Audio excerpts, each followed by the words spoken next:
Mesdames, Messieurs, bonjour. Alors, je suis ici en direct du Salon de l'Agriculture pour parler avec vous de l'impact de l'agrivoltaïsme sur le bien-être animal. Et puis aussi, j'ai des invités, notamment Franck Bellacca, qui est directeur d'Interbev Grand Est. Bonjour Franck. Bonjour. À ma droite, Victor Brunner. Bonjour Victor. Bonjour Jean-Paul. Vous êtes référent agricole Enoé. Et juste à mes côtés, Johan Barbe. Bonjour Johan. Bonjour Jean-Paul. Président de la FNPL. Alors juste un petit peu, une définition peut-être du bien-être animal adapté à la production laitière. C'est quoi les leviers sur lesquels on agit? Déjà présenté, je suis agriculteur et producteur de lait Dans dans les Vosges. Et effectivement, pour nous, le développement de l'agrivoltaïsme est pour nous une solution et doit accompagner le revenu des agriculteurs de demain. Donc le premier sujet, c'est comment on met en place dans les parcelles. Ok, il faut qu'on s'est mis d'accord là-dessus. C'est comment on s'assure que les animaux qui iront pâturer à côté de ces panneaux seront toujours aussi bien préservés, voire mieux.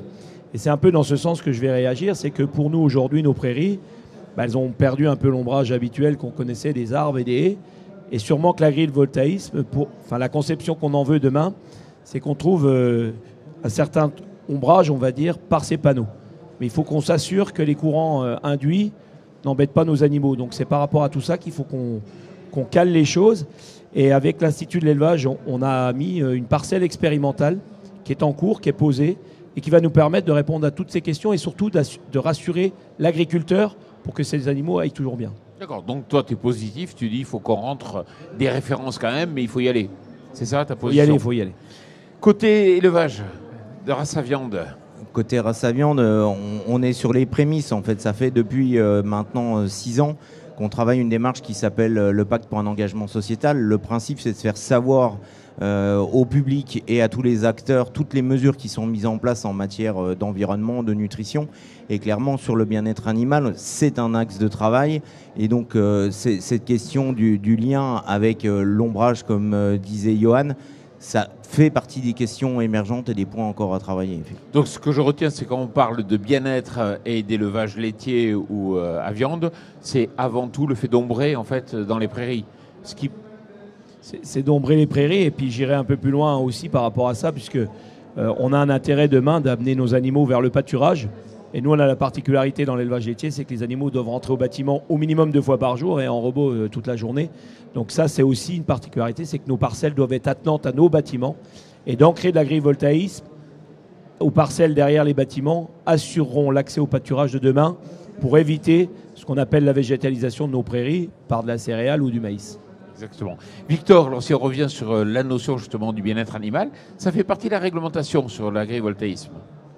Oui, alors depuis l'entrée en vigueur du décret agrivoltaïque de 2024, on nous impose désormais de pouvoir justifier d'un service apporté à la production agricole et notamment l'amélioration du bien-être animal. C'est un des critères qu'il va falloir justifier pour que nos projets soient définis comme agrivoltaïques.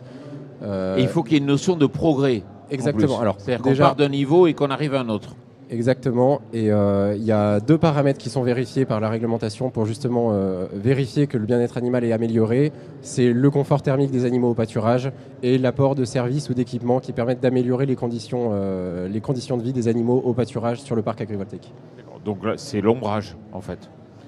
D'essayer d'apporter par les panneaux aujourd'hui de l'ombre. On est capable de simuler aussi l'ombre qui est portée par exemple ?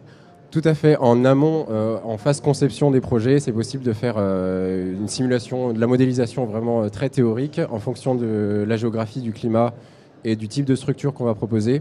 Une simulation du partage lumineux entre prairies et panneaux et aussi une simulation sur le confort thermique des animaux pour avoir une idée de l'évolution des températures sous panneaux. Alors, on a beaucoup parlé de l'élevage ovin. Ils ont été un peu en avance par rapport aux bovins. Aujourd'hui, par exemple, vous comptez développer peut-être une charte, comme ça a été fait en ovin ? Dans les filières de viande, ça fait quand même maintenant 6 ans qu'on a développé un référentiel qui s'appelle Boviwell, donc qui est commun à l'élevage laitier et l'élevage allaitant. Donc on a des critères qui pour l'instant sont effectivement plus liés au bâtiment. Et je dirais, là, on était un peu dans les pratiques historiques de l'élevage. Et là, ce qu'on nous demande par rapport, effectivement, aux exigences, c'est de démontrer scientifiquement, en fait. Parce que là, on va parler de concentration d'eau et d'une meilleure herbe aussi sous la zone qui peut être ombragée, de l'ombrage en lui-même avec les variations thermiques. Mais ça, c'est tous des éléments que nous, on doit quantifier. À l'heure actuelle, Bovie-Well est conçu avec des indicateurs. On a clairement des règles pour savoir si on est au-dessus ou en dessous de la norme et construire son plan d'amélioration. C'est des points qui restent à travailler, notamment sur le côté extérieur, en fait. Parce que clairement, le plus simple, c'est de le faire au bâtiment, d'arriver à chiffrer le nombre d'abreuvoirs, de savoir exactement combien d'animaux il y a par case. À partir du moment où on est au pâturage, on change un peu de référentiel et ça nous demande un peu de travail, effectivement, que l'Institut de l'élevage. Et justement, ces références, en faire l'acquisition comment? Avec des instituts? C'est l'Institut de l'élevage? Oui, c'est beaucoup l'Institut de l'élevage qui travaille dessus, puisqu'on a fait le choix de cet institut qui soit une référence, donc c'est l'intérêt d'y aller avec. Mais après, moi, je reste persuadé que sur le côté de l'amélioration, on a un intérêt d'avoir ces ombrages. Ça permettra aux animaux d'aller dans toute la parcelle. Quand vous avez un arbre, elles vont sous l'arbre et puis c'est piétiné. Alors que là, si on a de l'ombrage un peu plus régulier, ça permet aussi de ventiler différemment les parcelles. Enfin, il y a tellement de choses et tellement de paramètres qui vont changer. On n'a pas parlé non plus de la flore qui va être sous les panneaux. Ça ne sera peut-être plus les mêmes variétés de prés. Donc tout ça doit être pris en compte rapidement et surtout il doit être mesuré pour accompagner les agriculteurs, parce que faire une charte tout de suite, quand on n'a pas les données, c'est dangereux. Donc moi je rejoins Franck, on a plein de données qui sont en cours d'établissement, il va falloir les cranter tout doucement et surtout pas se tromper et accompagner les agriculteurs qui vont faire le choix des premiers projets. C'est là où il faut pas faire l'erreur de se dire on fait comme ça un peu au doigt mouillé. Non, on va le faire parce qu'on connaît les fermes expérimentales qui sont parties, on sait aussi comment nos animaux se déplacent dans les parcelles. Puis après, il faut aussi trouver un lien économique avec tout ça. C'est comment un agriculteur qui a déjà énormément d'investissement sur son bâtiment, sur ses vaches, puisse lier l'investissement supplémentaire dans un intérêt des deux ateliers. Si on raisonne atelier par atelier en silo, comme on le fait de plus en plus en France, malheureusement, on se trompera de combat, parce que le combat, c'est l'exploitation. C'est comment on rend résilient de plus en plus nos exploitations. Et au travers de ça, améliorer le bien-être, améliorer le revenu de l'agriculteur, c'est aussi lui améliorer sa qualité de vie. Donc on améliore tout en même temps. Mais il ne faut pas se tromper. Puis sécuriser le revenu aussi quand même. Oui, c'est ça. Ouais, c'est ça. Quand tu sécurises un revenu, tu as un éleveur qui est quand même plus heureux. Je peux faire le tour de beaucoup de fermes. Celui qui va bien, il n'a pas tendance à te dire grand-chose, mais au moins il ne te mord pas. Quand ça va mal, il t'accroche, tu sens que c'est tendu. Mais c'est normal, on est tous pareils. J'étais hier sur une émission où on me parlait de RSA. Quand il n'y a pas de revenu, il y a forcément un peu de rivalité. Franck, ça reste quand même de l'ombrage, c'est-à-dire qu'on avait des haies, on avait des arbres, c'est pas non plus très très compliqué à mesurer, il faut juste comprendre un peu les situations, le fait qu'on va avoir quand même beaucoup plus d'ombre qu'auparavant, mais ça reste quand même sur des choses assez naturelles, puisque dessous on va avoir une zone qui est ombrée, donc on a déjà des arbres dans certaines prairies, donc on voit un peu ce qu'il en est. En fait, quelque part, on se dit qu'implicitement, les réponses, on les a déjà. Le vrai problème, c'est de le formaliser. Si on reprend les témoignages de beaucoup d'agriculteurs, d'éleveurs, on parle beaucoup d'adaptation au changement climatique, mais le métier d'agri, c'est de s'adapter depuis toujours, en fait. Là, maintenant, on met du vocabulaire dessus, on met de l'organisation. Là, c'est le même cas de figure, en fait. On nous demande finalement d'avoir à démontrer, à prouver, à justifier, dans le cadre de certains dossiers, quelque chose qui est un peu empirique, qui est connu des uns des autres. Johan l'a dit, l'éleveur, il sait exactement où ses bêtes elles, circulent le plus. Voilà, il les connaît. Mais ça, maintenant, il faut réussir un peu à le formaliser, à l'objectiver. C'est l'intérêt d'avoir un diagnostic comme Bovie-Well, c'est-à-dire que tout le monde parle du même thermomètre et on peut comparer du coup ce qui est comparable, parce que les exploitations restent différentes. Mais pour moi, c'est ça, c'est vraiment passer de la connaissance historique du métier à le formaliser scientifiquement, en fait. D'accord. Est-ce que, Victor, vous avez des exemples concrets qui montrent justement que le bien-être est amélioré ? Juste pour revenir, là on parle beaucoup de confort thermique des animaux au pâturage au sein du parc agrivoltaïque. Donc c'est vrai que préférentiellement le bétail va se retrouver sous les panneaux en cas d'aléas climatiques importants, d'intempéries, de vents forts, de fort rayonnement solaire ou de forte chaleur. Il y a vraiment un effet de tamponnement. Et en parallèle de ça, on réfléchit aussi avec l'éleveur, avec le porteur de projet, pour mettre en place des équipements, une réflexion un peu plus globale sur son système, sur sa conduite du pâturage, pour réfléchir aux accès, réfléchir au système d'abreuvement, réfléchir à la circulation des animaux entre parcelles, pour en fait apporter aussi du bien-être dans la conduite du pâturage pour l'éleveur. Et quand on dit justement amélioration des conditions de travail de l'éleveur, en général, ça va aussi de pair avec une amélioration du bien-être des animaux. Donc c'est vraiment un point important. On a vraiment une réflexion globale à l'échelle de l'exploitation sur l'amélioration du bien-être animal sur l'exploitation. Et des exemples? Ou un exemple peut-être? En termes d'exemples, eh ben, y a des projets sur lesquels on va justement... alors, il y a l'exemple sur le confort thermique où on a vraiment une baisse des températures sous panneau qui permet de maintenir un confort thermique important pour les animaux. Et après, des exemples, ça peut être mise en place de grattoirs sur les parcs pour que les animaux se sentent mieux. Et les accès, l'accès à l'eau aussi, on profite de la mise en place de réseaux pour apporter un réseau d'eau en termes de qualité et de quantité suffisante pour les animaux.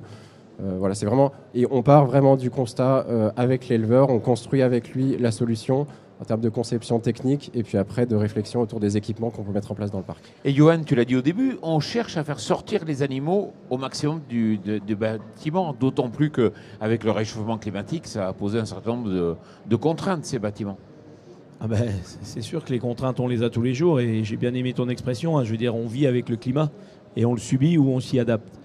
On nous modélise des climats sur du long terme. Nous, on vit chaque année un climat différent. Une année, c'est trop sec. L'année d'après, c'est trop humide. Cette année, elle a été un exemple parfait. Moi, ce que je veux dire aujourd'hui, c'est que si on arrive à allier les deux, l'économique, le bien-être animal, forcément, ça va partir. Et il faudra accompagner les projets. Derrière tout ça, il faudra quantifier le besoin dans des territoires. Et moi, ce que j'aimerais, c'est qu'on aille plus loin. C'est cette énergie qui va être produite sur des parcelles agricoles grâce à des agriculteurs qui seront partis dans les projets, c'est comment on la valorise territorialement. Au-delà de parler du bilan carbone de l'un et de l'autre, parce que je sais que quand on est sous contrat, malheureusement, on échappe à cette énergie verte et donc au bienfait du carbone sur une exploitation. C'est le vendeur de l'énergie qui récupère. Mais moi, j'aimerais que sur des territoires, on aille plus loin, parce qu'à chaque fois qu'on aura des modèles qui sont plus vertueux, c'est comment on vend ça, peut-être demain dans la vente du lait, de la viande, en disant l'exploitation là, elle est aujourd'hui engagée vers la transition agroécologique. C'est cette transition-là qu'il nous faut. Et demain, si on n'est pas capable de s'adapter, nous, l'agriculture, on ne sera plus là. On mangera autre chose, mais tant qu'on saura produire en fonction de la demande et s'adapter au monde économique qui nous entoure et peut-être produire de l'énergie, enfin, les méthaniseurs au début n'ont pas été bien acceptés. Pourtant, aujourd'hui, on sait que c'est une partie de la solution pour gérer nos effluents d'élevage. Donc, comment on fait pour allier tout ça ? Pour moi, ce n'est pas juste un problème. C'est une globalité sur l'exploitation qu'on doit raisonner. Et l'accès au pâturage, c'est l'accès à l'eau, c'est l'accès peut-être à des parcelles un peu plus loin. C'est des animaux qui se promènent différemment. Et c'est aussi des animaux qui choisissent là où ils vont, quoi. Produire de l'énergie sur les parcelles, c'est aussi décarboner. Aujourd'hui, le véritable enjeu, c'est arriver à valoriser la décarbonation ou les crédits carbone. On y arrive aujourd'hui ? Alors je ne sais pas si c'est tant les crédits carbone, mais c'est apporter, Johan l'a dit déjà plusieurs fois, c'est apporter un équilibre au système. Et avoir un revenu, on parlait de bien-être, mais de bien-être aussi de l'éleveur en lui-même. Donc c'est vraiment une approche globale. La décarbonation, malheureusement, elle arrive aussi par le fait qu'on a une baisse des cheptels. Donc mathématiquement, le schéma, il a tendance à se faire un peu tout seul. Donc il faut aussi qu'on apporte des solutions, en tout cas qu'on aide les éleveurs à matérialiser ces solutions. Vous posiez la question tout à l'heure par rapport à l'élevage au vin. L'élevage au vin peut-être a depuis plus longtemps cette notion de service, et parce que la production est aussi différente. On ne produit pas suffisamment et donc on a une approche un peu différente. Le bovin est en train de vivre un peu une révolution. Alors, je ne sais pas si c'est vraiment le bon mot, mais il faut adapter effectivement aux attentes, et le carbone, c'est pour moi qu'une petite pièce de tout cet équilibre-là. Bon, Franck Bellacca, merci beaucoup. Johan Barbe, merci d'être venu ici sur ce plateau, ainsi que Victor Brunner. Merci à vous et surtout, merci à vous. Merci.